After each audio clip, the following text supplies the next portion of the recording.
Welcome to Complete BS, the official podcast of couch coaches everywhere. Not just football. It's every sport that ruins your parlay, wrecks your fantasy week, and still brings you back for more. Buzzer beaters, blown leads, and brackets and flames. Yeah, we're all over it. Unfiltered takes, armchair analysis, and enough bold opinions to fill a playbook. Hosted by Brian Schmuck, sports junkie, the Saban of stats, and your official voice of I could coach better than that. Let's go. Welcome, Couch Coach Nation. As we say goodbye to 2025 and hello to 2026, we've got some bowl games to talk about today and the first playoff quarterfinal game tonight. Then there's 3 more tomorrow, New Year's Day. Michigan also made their head coaching hire since we were last here. They named Kyle Whittingham their head coach, so we've got lots to get into. First, I want to talk about Michigan and Whittingham. On the surface, this looks like a good hire. Kyle Whittingham's a coach without baggage or scandal. In a long Hall of Fame career, he was at Utah for 21 years, and Michigan needed that after their last 2 coaches both had scandal around them for various reasons. My big question, if I'm a Wolverine fan, is how long does this last? Kyle Whittingham's 66 years old and was given a 5-year deal. This is clearly a bridge coach. He's a very good coach, but it's still a bridge. Utah had a setup with a head coach in waiting with Morgan Scalley, so Whittingham's used to that idea. I could see in year 3 or 4 going into those years, Michigan naming a head coach in waiting, assuming that they're successful, and then each year they could add another year to Whittingham's deal and give him a few more years without having to extend another 5-year deal or beyond. The question is, how do you feel about the rumored coordinators coming in? They'd be the ones that would likely become that head coach in waiting. You've got Jason Beck, the Utah offensive coordinator, coming to Michigan in the same role, and Jay Hill, the BYU defensive coordinator, who spent a lot of time at Utah with Whittingham as the defensive coordinator. They would be the 2 prime coaches to take over, one of them in a head coach in waiting situation. I like Whittingham, but I don't like his age and the instability moving forward. We'll see how it plays out. AV, what are your thoughts on Michigan and Whittingham? I think it's a good hire for a couple of reasons, and success on the field and future outlook may not be the reasons, but he's a high floor guy. He's going to come in and at least perform at some minimum levels. They're going to win enough games and make bowls. I think it's a good fit. He kind of has a toughness to his programs that I think Michigan embraces. He's established. Like you said, there's no scandal. He's going to bring some stability to the job in a time that needs a lot of stability. So for all those reasons, the fit and the timing, I think, is really good. Is he super exciting at 66 years old to be the guy that's going to start the dynasty at Michigan again? I doubt it, but for right now, I think it's a really good hire. It's the best they could do, I would almost say. Let's look at some bowl games to start the day. We've got the ReliaQuest Bowl, Iowa and Vanderbilt. Vanderbilt's a 4-point favorite. Diego Pavio will be looking to show the world that he should have won the Heisman, but he'll have to do it without his do-everything tight end Eli Stowers, who's opted out. Iowa, as a rule, plays well in bowl games, thanks in large part to a typically solid, strong defense. I don't know how they're going to score, and this is more of a gut feeling, but I'm going to go with Iowa in an upset. Yeah, I think I'm going to go with Iowa in an upset, too. I just don't know how Pavia is going to play after kind of going on the tour and the season's being over, and he's a little salty about not winning the Heisman. So he could come out and try to make a point, and in that case, I think that Vandy wins. But I'm going to go with the other route and say that Iowa comes in hungry, well-coached, well-disciplined, and Vandy's kind of the season's over and they're moving on. The Sun Bowl, Arizona State versus Duke. The Sun Devils have most of their best players either injured or opted out, whereas the Blue Devils only have a few opt-outs, but Darian Mensah is not one of them. I'll take the ACC champs and Duke to win and get the cover. Yeah, it's a small spread, I think 3 points. So I'll take Duke to win based on Arizona State kind of limping down the stretch, not having their quarterback, Duke having the best quarterback. I'll go with Duke in that one. The Citrus Bowls, Michigan versus Texas. Texas has a bunch of opt-outs, including their top 3 running backs. That's going to put a lot of pressure on Arch Manning to carry the load. Michigan will do what they do, run the ball and play really good defense. I've got Michigan pulling the upset in front of their new coach who will be there watching. That's interesting. I'm going to go with Texas Texas in part because Michigan has been a hot mess the last month. I mean, that scandal, that cuts pretty deep. Who knows how they've been practicing? I'll just take the steadiness of Texas, even with all the opt-outs. They have plenty of talent. The Las Vegas Bowl, Nebraska versus Utah. Utah's a 14-point favorite. Utah's going to be without their bookend offensive tackles, both likely first-round picks. The Morgan Scalley era begins with a Utah win. They've just got way more talent top to bottom than Nebraska does. Yeah, I think Utah has a lot more talent. I think they're the better team. Nebraska not having Raiola doesn't help. I'll go with Utah, and whatever points they're laying, I would probably take that too. Our New Year's Eve quarterfinals in the Cotton Bowl, Miami versus Ohio State. Ohio State's the 9.5-point favorite. The key for Miami is to get Mark Fletcher running well behind that big, powerful offensive line. The tough part of that statement is they're going against the best front seven in the country. Ohio State's defense is number 1 in total defense and number 5 in rushing defense, letting up only 84.5 yards a game. The Canes have not lost a game where Fletcher's had over 85 yards. Miami turned in a great defensive effort in their opening round game versus an overrated Texas A&M team. They're going to need to watch that game film from Indiana to see how the Hoosiers were able to stifle the Ohio State offense. The Buckeyes need to find some consistency on offense early on. The first half of the Indiana game, they had 5 drives and only one of them was over 25 yards. Getting some kind of rhythm for Julian Sain is going to be the key for Ohio State. Miami's got a unique culture. If you let them hang around, they just get tougher and tougher. But if you can get on them early, they'll fold and quit.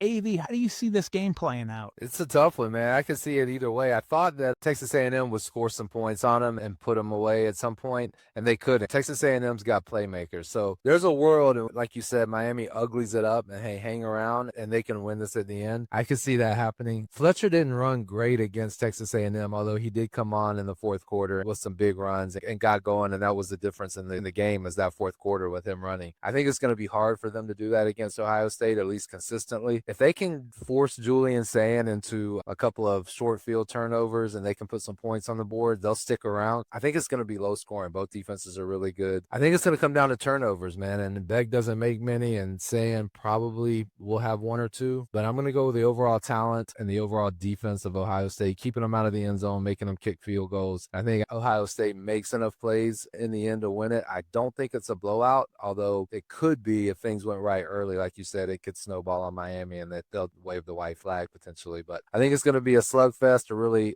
intense game where it's low scoring but still exciting. I'm going to go with Ohio State 20-13. I see this being very much like the Michigan game for Ohio State. Very methodical and businesslike. I've got the Buckeyes advancing 24-10. On New Year's Day, we start with Oregon versus Texas Tech. The Ducks are a 2.5-point favorite. This is the game I'm looking forward to the most. Oregon's only loss was to Indiana. Texas Tech's only loss was on the road to a fully healthy Arizona State team when Texas Tech's starting quarterback was out for the game. With Baron Morton healthy, the Red Raiders are perfect on the year. In scoring defense, Tech is number 3, Oregon's number 10. In total defense, Tech is number 3, Oregon's number 7. On the offensive side of the ball, scoring offense, Tech is number 2, Oregon is number 9. Total offense, Texas Tech number 5, Oregon is 11. This is good versus good no matter who's got the ball.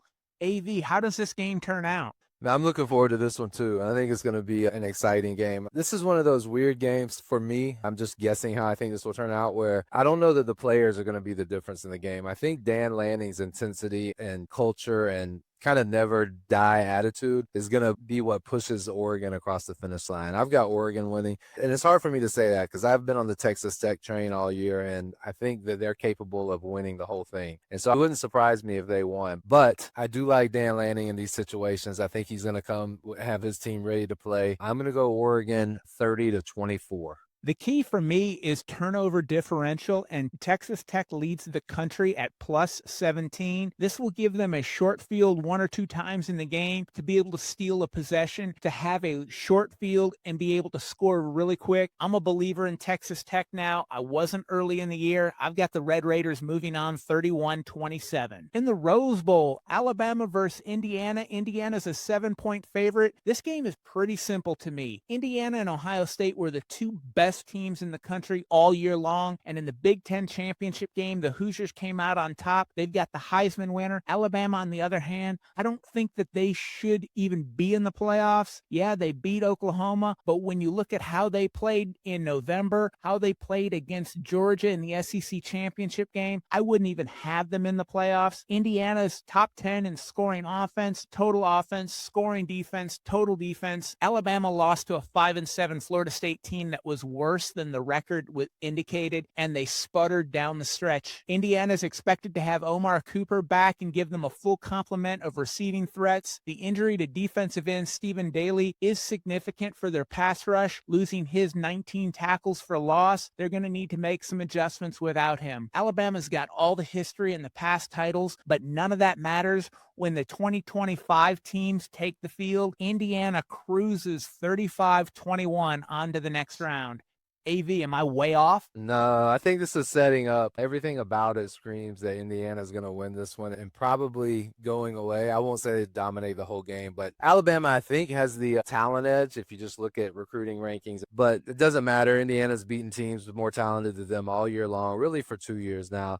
They're a machine on offense. They just got it humming. Defensively, they do enough. They're not afraid of the Alabama name. They beat Ohio State this year. They believe they can beat anyone in the country. There's nothing about it. Like you said, you mentioned Alabama sputtering down the stretch. They didn't look good for probably most of the season, even though they were winning games. There was a stretch in the middle of the season where they were beating ranked teams. But outside of those 3 games, it wasn't pretty for them. There was kind of a struggle. I'll give them credit. They won enough to get in the playoffs. But nothing about this matchup says to me that Alabama should win. I'm going to go Indiana as well, and I think they may pour it on late. I'm going to say 40-28. The final game for a spot in the college football playoff semifinals is the Sugar Bowl. Ole Miss versus Georgia. Georgia's a 6.5-point favorite. The regular season game was won at home by Georgia 43-35. Now we move to New Orleans in the Sugar Bowl, and there's no Lane Kiffin in this game. For Georgia, we keep saying we need to see more out of Gunnar Stockton. He's got 6 games this year where he's thrown for under 200 yards and only one 300-yard game on the season. Since they played Ole Miss on October 18th,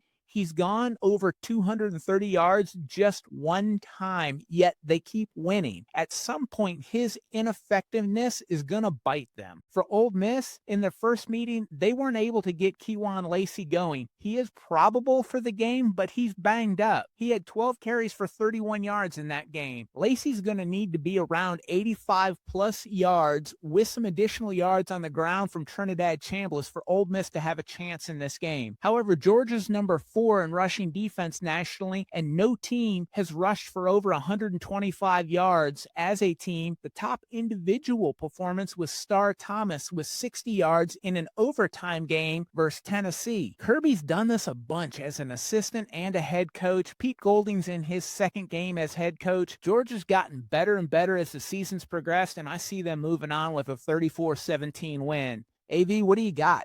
Yeah, this is one of those interesting scenarios where getting the first round G5 team, Tulane, did not help Ole Miss at all, because when you look at Indiana, they didn't know if they were going to play Oklahoma or Alabama. I guarantee you Kirby has been prepping for Ole Miss ever since the pairings came out. And so, that's 3 weeks of prep for Kirby versus Ole Miss. So throw that in on top of the fact that they beat Ole Miss pretty well in the first meeting. Lane Kiffin, the offensive mastermind, is not there calling plays. The defensive coordinator for Ole Miss is now the head coach, so how does he juggle that? Like you said, Kirby's been there, done that a million times. This team will be more than ready to play. They've gotten stronger and stronger as the year has gone by. I think Georgia cruises in this one, and it becomes one of the more boring games of the year.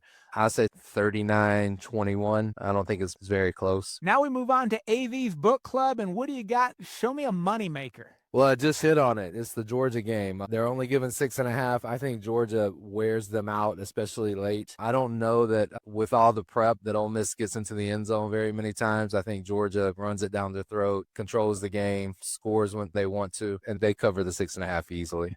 I like that pick a lot. I definitely agree with it. I think Georgia covers the spread. My bonus pick is the Indiana-Alabama over at 47.5. The Alabama defense is nowhere near what the Ohio State defense is, so the Hoosiers are going to be able to score and score often. Bama will have a couple of drives and probably get maybe a late touchdown when the game's already in hand. I've got Indiana scoring 35 in this game. I could easily see them getting into the 40s, and at a total of 47.5, this cover looks easy to me. Indiana, Alabama, take the over 47.5. Bama's receivers have the big play capability too, so they could pop a long bomb and score quickly. I like the over on that. Join us at couchcoachnation.com, and you can follow the Complete BS Pod on X and Instagram. Make sure to like, share, and subscribe wherever you get your podcasts. Thanks for listening to Complete BS. Be sure to subscribe, share, and follow us online. And tell us what you think of this episode. Use hashtag CouchCoachNation, and let's keep the conversation going.